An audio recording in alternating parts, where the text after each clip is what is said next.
Kunabantu abazwisa ubuhlungu ungabathintanga nje sihlobo sami esithandekayo.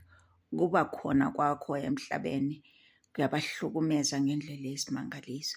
Indlela oziphatha ngayo, indlela ohamba ngayo, indlela okhanya ubusiseke ngayo, iyabahlukumeza laba bantu. Ungabathintanga nje, bona bayafa ngaphakathi ngawe, babuhlungu ngendlela eyisimangaliso. Umuntu akuzonde to such an extent ukuthi uzothi hawu ngikonelene sihlobo sami, kuyini engikwenzile kuwena.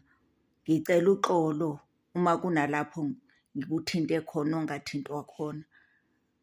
Kodwa ingekho into omenze yona lo muntu.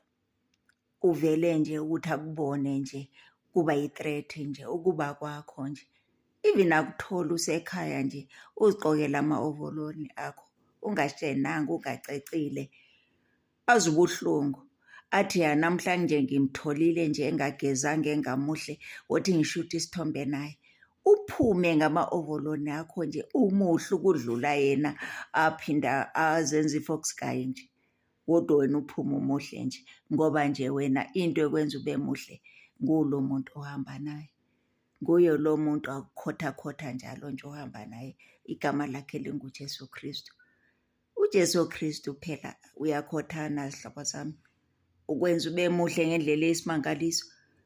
Kunabantu abaningi abavuka begezela ukuza ku-TikTok, bacece babe bahle. Kodwa thina bakaJesu vele asigezeli i-TikTok thina, kodwa siyabe sibahle nje sibukeka sibahle ngoba uyasikhotha lo muntu.